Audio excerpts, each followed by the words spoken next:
आज का आज का प्रसंग है स्वतः सिद्ध तत्व। एक वस्तु का निर्माण होता है, वस्तु बनाई जाती है, और एक वस्तु का अन्वेषण होता है, वो कहीं से लाई जाती है। अर्थात वस्तु जो कि तो मौजूद है, केवल उस पर नजर डाली जाती है।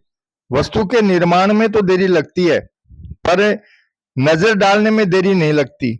वस्तु खोई हुई थी अथवा उधर ख्याल नहीं था, ख्याल करने से वह मिल गई, इसमें निर्माण नहीं होता। इस पर आप थोड़ा विचार करो। जहां निर्माण होता है वहां कारक होते हैं। कारक वह होता है जो क्रिया का जनक हो। क्रिया उसी में होती है जिसमें कुछ पैदा होता हो, परंतु परमात्मा तत्व स्वतः है। भगवान ने कहा है, शरीरस्थो अपि कौन्तेय न करोति न लिप्यते। यह पुरुष शरीर में रहता हुआ भी न करता है न लिप्त होता है। अहंकार से मोहित अंतःकरण वाला मनुष्य अपने को कर्ता मान लेता है। अहंकार विमूढ़ आत्मा करता है मिति मन्यते। इसलिए सच्ची बात को स्वीकार कर लें कि मैं कुछ नहीं करता हूं। नेव किंचित करो मिति युक्तो मन्यते तत्ववित। यस्य न कृतो भावो बुद्धि यस्य न लिप्यते अथवापि स इमा लोकान हंति न निबद्धयते। जिसका अहंकृत भाव नहीं है और जिसकी बुद्धि लिप्त नहीं होती, वह इन संपूर्ण प्राणियों को मारकर भी न मारता है और न बंधता है। त्याग उसी का होता है जिसका संबंध नहीं है। जिसका अटल संबंध होता है उसका त्याग नहीं होता। मतलब है कि वास्तव में तो संबंध है नहीं, पर संबंध मान लिया, इस मान्यता का त्याग होता है। जैसे सूर्य में से कोई प्रकाश नहीं निकाल सकता क्योंकि वे एक हैं। ऐसे ही अगर स्वयं में कर्ता होता तो निकलता नहीं, परंतु स्वयं में कर्तृत्व नहीं है, अहंकृत भाव नहीं है। न करोति न लिप्यते। अहंकृत भाव बनाया हुआ है, भूल से माना हुआ है, उसको छोड़ दें तो तत्व ज्यों का त्यों मिल जाए। इसलिए अर्जुन ने कहा, नष्टो मोह समृति लब्धा। समृति प्राप्त हो गई, याद आ गई, कोई बात याद आ गई तो उसमें क्या परिश्रम करना पड़ा?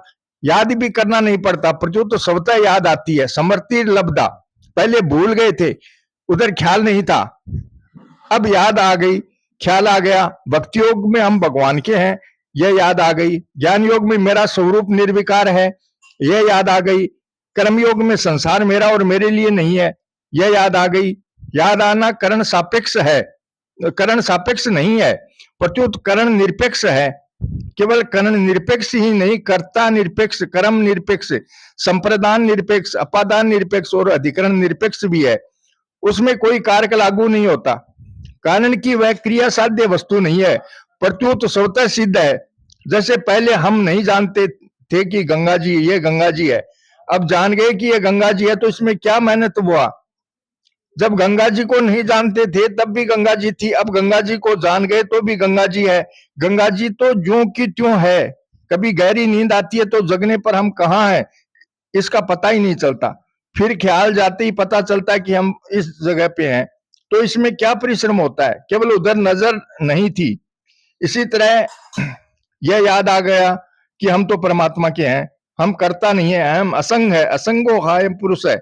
यह शरीर तथा संसार पहले मेरा था नहीं, फिर मेरा रहेगा नहीं, अभी मेरा है नहीं, इस तरह नजर चली जाए। अब इसमें क्या उद्योग है, क्या परिश्रम है? ये हमारे कुटुंबी हैं, तो ये कितने दिनों से हैं और कितने दिन तक रहेंगे? ये पहले नहीं थे, पीछे नहीं रहेंगे और अब भी नहीं में जा रहे हैं। प्रत्यक्ष बात है। व्याख्यान देना आरंभ किया तो उस समय जितना व्याख्यान देना बाकी था उतना अब नहीं रहा, कम हो गया। ऐसे कम होते होते वह समाप्त हो जाएगा। पहले व्याख्यान नहीं था, पीछे व्याख्यान नहीं रहेगा, और व्याख्यान के समय भी व्याख्यान नहीं में जा रहा है। इसी तरह जन्म से पहले शरीर नहीं था, बाद में नहीं रहेगा, और अब भी निरंतर नहीं में जा रहा है। जितनी उम्र आ गई उतना शरीर छूट गया। अतः संसार का संबंध एकदम छूट रहा है। संसार से संबंध विच्छेद था और संबंध विच्छेद रहेगा, तथा अब भी संबंध विच्छेद ही हो रहा है।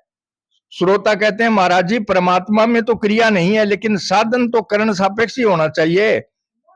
स्वामी जी कहते हैं, आप करण सापेक्ष साधन करो तो उसके लिए मैं मना नहीं करता। साधन दो तरह का होता है, एक तो जहां हम स्थित हैं वहां से ऊंचा उठना होता है, और एक जहां हमें पहुंचना है वहां प्रवेश होता है। ऊंचा उठने के लिए तो कर्ण सापेक्ष है, पर प्रवेश में करण सापेक्ष नहीं है। जैसे हमें यहाँ से दूसरी जगह जाना हो तो यहाँ से पहुंचना होगा, चलना होगा, पर जहां जाना है वहां प्रवेश होने के बाद क्या चलना होगा। ऐसे ही जो वास्तविक तत्व है उसको पहले से ही देखें तो वह ज्यों का त्यों ही है। अतः इसमें कर्ण सापेक्ष क्या होगा, केवल भूल को मिटाना है, जो गलती की है उसका सुधार करना है। गलती को गलती समझते ही गलती मिट जाती है, यह एक कायदा है। यह सही नहीं है, गलत है, इतना जानते ही गलती मिट जाती है। उसमें उद्योग क्या है, परिश्रम क्या है। जैसे मैंने कहा कि शरीर पहले नहीं था और पीछे नहीं रहेगा, तथा अभी जितने भी शरीर रहा उतने दिन हमारा और शरीर का संबंध विच्छेद हुआ है। अब इसमें उद्योग क्या करोगे, साधन क्या करोगे। पहले उधर ख्याल नहीं था, यह ख्याल था कि हम तो जी रहे हैं, अब ख्याल आ गया कि हम तो मर रहे हैं। केवल ज्ञान में ही फर्क पड़ा, सही बात ध्यान में आ गई, अब फर्क पड़ा। इसमें कर्ण सापेक्ष साधन क्या हुआ, सीधा कर्ण सापेक्ष होगा, क्योंकि किसी ने सिखाया, पुस्तक पढ़ी, याद किया, तो यह कर्ण सापेक्ष होगा। परंतु वस्तु स्थिति में कर्ण सापेक्ष कैसे होगा, जो है उसकी तरफ केवल नजर डालनी है। शंकर सहज स्वरूप सम्हारा, लागी समाधि अखंड अपारा। श्री कृष्ण गोविंद हरे मुरारी, हे नाथ नारायण वासुदेवा। श्री कृष्ण गोविंद हरे मुरारी, हे नाथ नारायण वासुदेवा। श्री कृष्ण गोविंद हरे मुरारी, हे नाथ नारायण वासुदेवा। श्री कृष्ण गोविंद हरे मुरारी, हे नाथ नारायण वासुदेवा।